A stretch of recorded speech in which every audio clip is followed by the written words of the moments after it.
If I asked you what the first word would be that came to mind when thinking about Heath Ledger's turn as the Joker in The Dark Knight, I would venture to guess that you thought of either chaos or anarchy, and if I was a betting man, I'm sure I would have been correct. Now, if you've seen the new Joker trailer that stars Joaquin Phoenix in the titular role, what would be the first word that comes to mind after watching this particular iteration of the Prince of Crime? Pathetic? Sad? Whitey-tidy underwear? I mean, seriously, what could be more cliched than seeing Phoenix swaying around in his whitey-tidies? But I digress. While I have plenty of things to say about Phoenix's Joker based off of the recent trailer, one thing that I want to get out of the way first and foremost is that this interpretation of the character does look leaps and bounds better than Jared Leto's pathetic attempt. But even though I'm sure Phoenix will put in a solid performance, there is no getting out of the fact that Phoenix will be constantly compared to the one and only Heath Ledger in his iconic Oscar-winning role. But is the comparison warranted? After all, this looks like a much different take on the Joker character, so shouldn't it be criticized or praised on its own terms? Well, yes and no. While I do feel that it will be largely unfair to compare Joker to The Dark Knight, partially due to the distinctions of the performances themselves, the underlying themes of these two different stories will be appealing or unappealing in vastly different ways.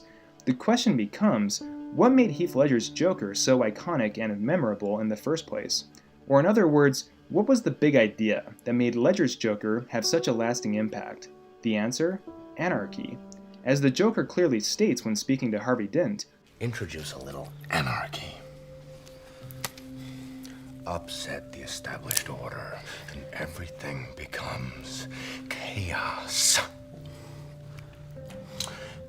I'm an agent of chaos. Joker wasn't scary just because of convincing makeup or because he sadistically killed people with pencils. He was scary because of what he represented. Just like Batman himself, the Joker was a symbol. He stood for much more than the sum of his parts. In many ways, Nolan's Joker was an evolution of the comic book character, an evolution which will be hard to beat in the coming years.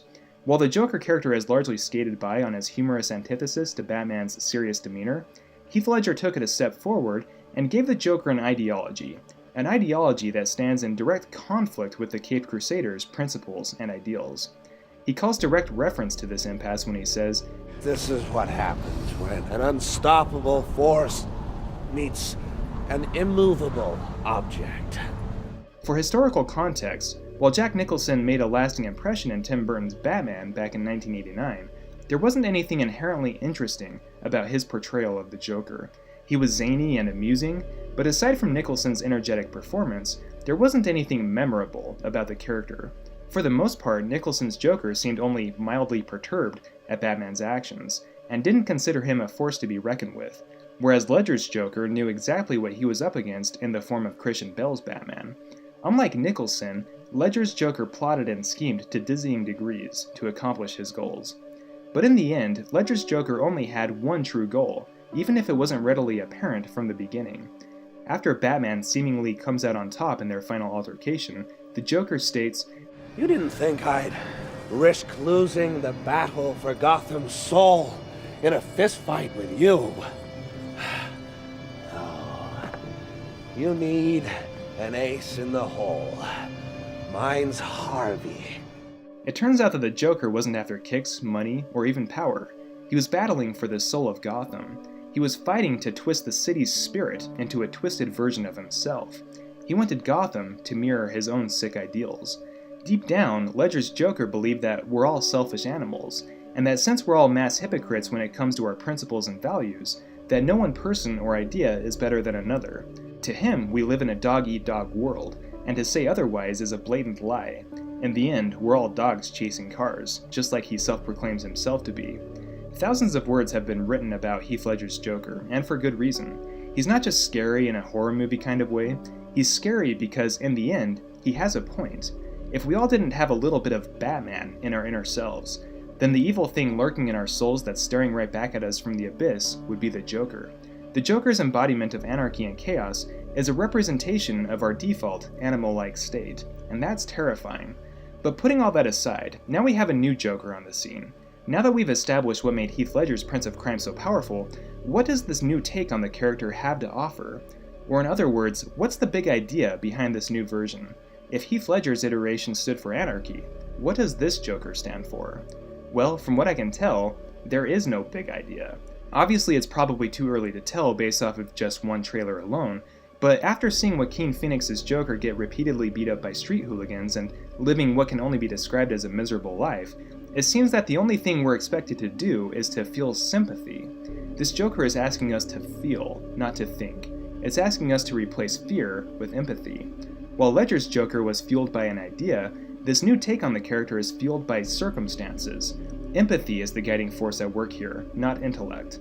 Obviously, this Joker will perform terrible and dastardly deeds, but will he do so because of an idea, or because he's purely a reactionary character? Is he a force to be reckoned with, or purely a consequence of society? And yes, many great villains are sympathetic, such as Magneto in X-Men, but it wasn't Magneto's past that challenged our morals, it was his future. It was his misguided ideas about mutant superiority that made him a chilling force to be reckoned with, not his tragic childhood. With almost any great villain, you will find a disturbing, yet compelling idea, not just a tragic backstory. So far, I'm not seeing that with this new Joker. If Heath Ledger was playing this new version of the character, my critique would be exactly the same. I'm not a blindly fanatic Heath Ledger fan and would be fine if a performance came along that overshadowed his portrayal, but I don't see that happening anytime soon, especially with this version of the Joker, and here's why. In many ways, this new Joker is a reflection of our modern, intellectually weak world. We live during a time that is run by emotion, not by ideas. Instead of facing the dense battleground of intellectual thought and nuance, many of us are more than comfortable to sit by in a state of security and safe spaces and trigger-free environments. If we feel that we're marginalized, then we are by default. In other words, this Joker is a victim, not a villain. And since he's a victim, we must empathize with him. We live in a world that seems terrified by the discourse of ideas. Unlike the greatest generation that rose to the challenge to face true evil, my generation will be defined by safe spaces. If we don't change as a whole, then characters like this new Joker is our future. If we don't embrace the idea that ideas are important, even bad ones, then there may not be very many good ideas left. Now that's terrifying.